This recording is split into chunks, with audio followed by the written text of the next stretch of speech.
Erick Thohir bukan capres cawapres yang dari internal NU, itu bukan, itu dari luar. Itu kita akan mengambil posisi sebagai king ya, sebagai figur yang kita usung sendiri, tidak untuk orang lain gitu.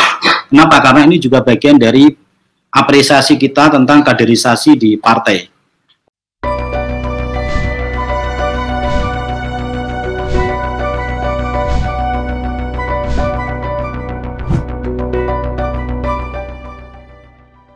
Baik, saya langsung ke Mas Munasihin. Mas Jainul Munasihin. Halo? Halo, ya. Mas Jainul Munasihin. Ya. Okay. Kalau dari berbagai simulasi ini memang ada titik keberhasilan Caimin, kemudian juga ada titik luar biasa di pasangan Mahfud MD dengan Prabowo.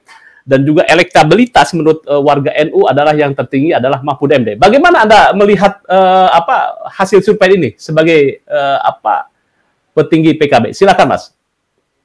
Baik, terima kasih Mas Yusuf. Terima kasih Bang Ratno dari Indopol yang sudah memaparkan hasil surveinya tadi. Pertama saya ingin mengapresiasi dulu nih ke Indopol atas surveinya ini, karena pertama kita apresiasi karena di dalam simulasi pasangan capres dan cawapres dari internal NU tadi, yang survei yang di beberapa slide-nya itu tidak ada nama Erick Thohir. Ini saya apresiasi. Ya, itu saya apresiasi itu. Ya. Kenapa Anda mengapresiasi tidak ada nama Erick Thohir? Artinya apa? Bahwa Erick Thohir bukan capres cawapres yang dari internal NU, itu bukan, itu dari luar itu. Ini saya apresiasi dulu nih. Artinya bahwa amatan Indopol ini, surveinya Indopol ini adalah survei yang sangat objektif, dan menurut kami bagi PKB sendiri sebetulnya ini perlu kita apresiasi.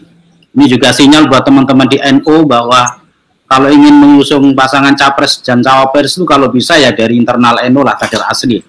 Tadi yang disebutkan ada Pak Mahfud MD, ada Bu Khofifah, itu adalah kader-kader memang betul-betul NU-nya itu tidak perlu diragukan lagi lah istilahnya gitu. Jadi pertama saya ingin mengapresiasi survei ini. Yang kedua, Bang Yusuf, kalau kita bicara Pilpres itu ada dua tahap. Yang pertama adalah tahap tiketing. Baru kemudian yang kedua adalah tahap pemenangan Pilpres. Nah, di tahap sekarang ini adalah tahapannya masih tahap tiketing, mencari tiket. Siapa yang bisa berangkat untuk menjadi capres dan cawapres.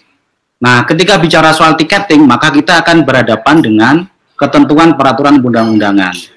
Ada batas yang disebut dengan presidential threshold atau PT, di mana 20% minimum harus dikantongi oleh siapapun yang ingin maju sebagai capres dan cawapres. Nah, disitulah kemudian posisi kunci dari Partai Kebangkitan Bangsa atau PKB. Jadi kalau misalnya tadi ada simulasi namanya Pak Mahfud MD, ada Bu Khofifah, kemudian ada Gus Muhaimin, maka kita harus kembali lagi, pertanyaannya adalah siapa yang punya kans, yang punya modal terkait dengan kendaraan politik untuk memastikan dirinya bisa berangkat menjadi pasangan capres atau cawapres. Nah, kita bicaranya di situ dulu tuh. Satu itu. Yang kedua, kalau bicara soal elektabilitas, tadi disampaikan oleh Bang Ratno di hasil Indopolnya itu, selisihnya juga nggak banyak. Pak Mahfud MD dengan Bu Khofifah, dengan Caimin juga selisihnya juga tidak banyak. Saya tadi mencatat masih ada orang yang belum menentukan jawaban itu 40% lebih. Jadi dari responden yang NU itu, ya kan, Pak Mahfud MD tadi saya catat kalau tidak salah 14%. Kemudian, 14% ya. Caimin 9%, Gus Muhaimin 9%, Bu Khofifah di atasnya Gus Muhaimin. Tapi selisihnya tidak terlalu banyak. Terbesar masih ada 44 sekian persen yang belum menentukan jawaban. Itu artinya apa? Bahwa suara terbesar Nahdlatul Ulama, warga Nahdien sampai hari ini tuh masih belum fix akan memilih atau menentukan capres apa yang diusung oleh yang diusung dari kader Nahdlatul Ulama. Nah, 44% ini nanti akan ditentukan setelah selesai tiketing ini tahapannya. Disitulah kemudian nanti mesin partai menentukan, jaringan kultural menentukan, mesin politik baik yang sifatnya relawan maupun juga kepartaian akan bekerja gitu. Nah, oleh karena itu sebagai sebuah hasil survei tentu kami ini adalah masukan yang berharga bagi kami. Tapi untuk bicara soal elektabilitas dan kemenangan itu masih jauh menurut kami. Gitu, Mas. Oke.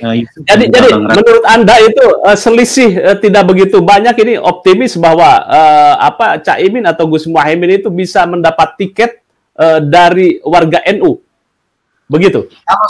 Kalau soal tiket kan pasti Pak Muhaimin sudah mengantongi 9,5% dari Partai Kebangkitan Bangsa, yang kalau kemudian kita koalisi dengan Gerindra sudah cukup gitu. Nah, kalau misalnya Pak Mahfud dan Bu Khofifah, pertanyaan saya ini mau menggunakan kendaraan politik apa gitu? Oke, ya. Seorang figur setinggi apapun elektabilitasnya, tapi kalau nggak punya kendaraan politik itu seperti pemain bola, mahir, jago, tapi kalau nggak punya klub mau main di mana gitu?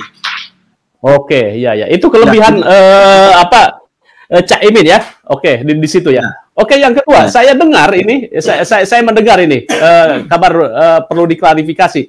Katanya Caimin ini hanya ingin menjadi kingmaker saja, seperti Surya Paloh juga menyarankan kepada Prabowo, sudahlah kita sudah tua-tua, Pak Prabowo diharap menjadi kingmaker saja, bukan jadi player.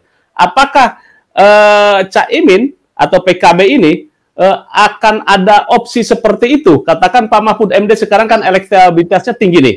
Apakah akan memberikan tiket ke Pak Mahfud atau ke Bu Khofifah atau seperti apa? Kalau sampai hari ini perbincangan kita di internal DPP PKB bersama dengan pengurus-pengurus wilayah, kita sudah satu suara bahwa kita akan mengusung Gus Muhaimin sebagai calon presiden. Artinya apa, Mas Yusuf? Dengan kesepakatan ini, tentu saja posisi Pak Muhaimin adalah ketua umum sekaligus orang yang akan kita calonkan sebagai calon presiden. Jadi tidak mengambil posisi sebagai kingmaker. Kita akan mengambil posisi sebagai king, ya, sebagai figur yang kita usung sendiri, tidak untuk orang lain gitu. Kenapa? Karena ini juga bagian dari apresiasi kita tentang kaderisasi di partai. Oleh karena itu kami sudah bersepakat dan sudah fix di internal PKB dan tidak ada dispute, tidak ada beda pendapat bahwa calon presiden kita adalah tunggal, Gus Muhaimin, tidak untuk calon presiden yang lain sampai dengan detik ini. Keberatannya di mana nih, Mas Cenul? Ketika mengusung PKB, mengusung Pak Mahfud MD atau Bu Khofifah? Sebetulnya bukan soal keberatan ya. Yang pertama tentu kita harus tanya dulu nih, Pak Mahfud memang beneran mau nyapres? Yang kedua, Bu Khofifah apakah beneran mau nyapres? Kan mereka selama ini berdua belum pernah menyampaikan itu terbuka kepada publik, ya kan? Loh, kalau untuk sebuah motif politik aja mereka belum terbuka, terus bagaimana kita mau menyampaikan dukungan kepada seseorang yang untuk kepentingan yang paling konkret saja nggak terbuka gitu. Dan itu kan penting sebagai bagian dari transparansi publik, seorang tokoh nasional harus terbuka kepada publik gitu. Nggak boleh kemudian sembunyi-sembunyi mau nyapres gitu, kan nggak bisa. Karena begitu orang mau nyapres dia harus declare. Karena dengan declare itu dia akan dinilai oleh publik gitu. Karena begitu dia declare, maka orang akan mulai menimbang, menilai, membuka rekam jejaknya dan segala macamnya gitu. Saya kira pertanyaan kembali kepada Pak Mahfud dan juga Bu Khofifah, beneran nih mau nyapres kan gitu.